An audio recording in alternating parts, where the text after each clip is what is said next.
Masjid Kiblatain dan Kiblat Bangsa-Bangsa. Laporan Khairul Jasmi dari Tanah Suci. Sebelum dilanjutkan, jangan lupa komen, like, subscribe, dan tekan lonceng untuk mendukung kanal ini bisa berkembang dan mengabarkan info-info inspiratif buat kita semua. Masjid dua kiblat di Madinah. Satu ke arah utara, Masjid Al-Aqsa, Palestina, terpaut 1200 km lebih. Kiblat satu lagi ke selatan, Mekah, berjarak hanya 445 km. Nama masjid itu Kiblatain. Sekarang, kiblatnya hanya satu, yaitu ke Ka'bah di Mekah.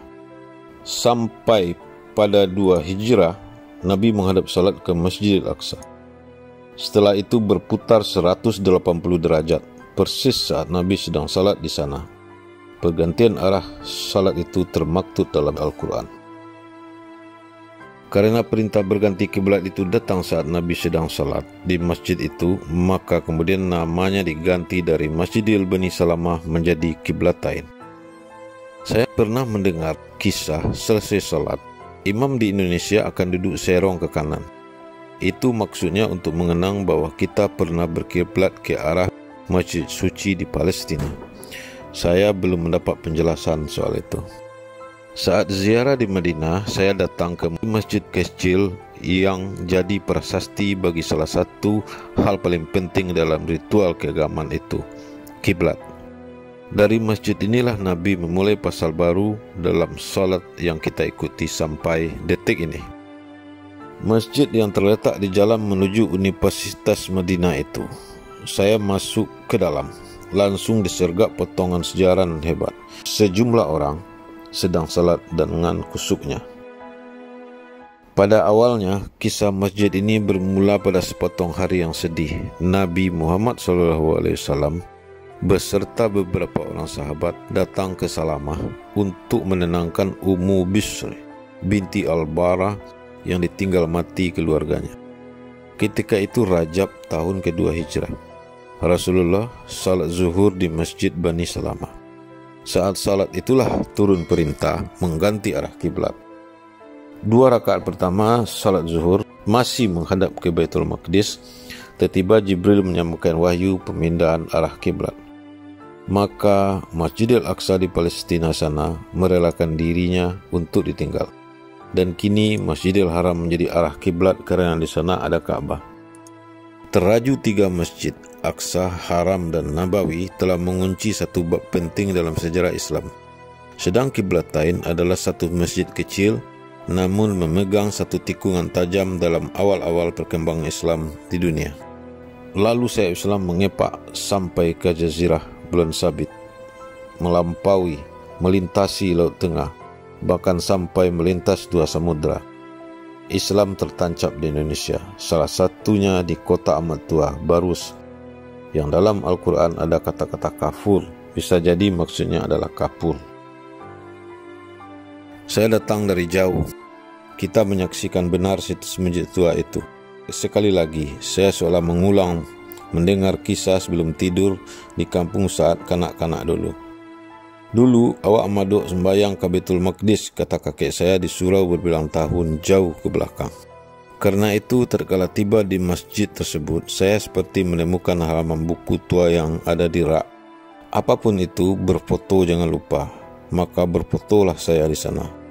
Lainnya juga berfoto. Sehabis dari sini, saya hendak ke Masjidil Bilal bin Rabah, tapi belum terlaksana juga. Kuota dunia. Lalu semua umat Islam solat wajib menghadap Ka'bah yang ada di Mekah. Mekah Al-Mukarramah adalah kota seluas 1200 km. Provinsi Mekah luasnya 164.000 km dengan jumlah penduduk hampir 6 juta jiwa. Kota ini merupakan tempat berkumpul semua jemaah haji dunia, berbagai ras, perilaku, bentuk, fisik, serta warna kulit. Amat sering kita dengar jemaah-jemaah seperti dari Turki yang badannya besar-besar, di lendonya saja kita. Itulah sebabnya jemaah Indonesia diminta untuk tidak memisahkan diri dari kelompok. Jemaah terbanyak tentu dari Saudi Arabia, 239.000 orang. disusul Indonesia 221.000, sebanyak 4.592 orang diantaranya dari Sumatera Barat. Di tempat ketiga adalah Pakistan dengan kuota 143.000 lebih, dengan daftar tunggu 17.000 orang. Posisi keempat India 136.000, kelima Bangladesh dengan 101.000 lebih.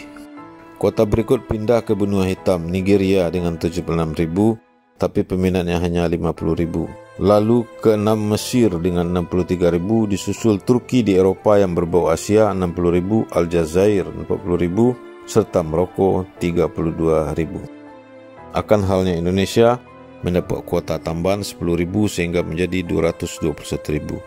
Negara kita mendapat beberapa pelakuan khusus pada 2018. Misalnya, dibuatkan jalur khusus sehingga tidak bercampur dengan jemaah lain. Pada 2018 juga mendapat pelayanan porter khusus untuk koper sehingga tak perlu ribet sebab bawaan sudah diantar sampai ke kamar di hotel. Tak hanya itu, hak istimewa lainnya jemaah asal Indonesia melakukan perekaman data biometrik di tanah air. Dengan demikian akan memotong waktu tunggu jemaah ketika verifikasi setibanya di Bandara Saudi Arabia. Lainnya, pemondokan dekat Masjidil Haram sebarannya ada di 7 wilayah: Azizah, Mahbasjin, Misfalah, Jarwal, Yissah, Raudah, dan Ray Baksi. Selama di Madinah, jemaah Indonesia mendapat pemondokan di Markaziyah atau di dalam King Faisal Road yang dekat dengan Masjid Nabawi. Kenapa mendapat perlakuan khusus? Orang kita merupakan jemaah terbanyak yang datang ke Saudi Arabia. Dan menurut survei, orang Indonesia itu ramah, paling banyak senyum dan sopan. Akan halnya Sumatera Barat yang memberangkatkan 4.592 jemaah pada 2018 ini dibagi atas 12 kloter yang terbang dari Minangkabau, termasuk sebagian jemaah dari Bengkulu. Dari manapun asal dari Indonesia tentu suka berbelanja. Dan kami sudah 4 hari di Madinah. 4 hari setelahnya akan berangkat menuju Mekah. Inilah perjalanan menentang dan jemaah kelihatannya sudah siap. Masjid Qiblatain akan terus ada di sana. Salam hormat, salam dari umat Muhammad bagi penjaga masjid penting ini. Jemaah sudah keluar dari hotel dan bergegas ke Nabawi untuk salat Jumat.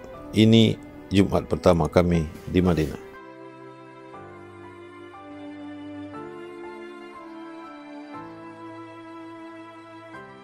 Sampai jumpa.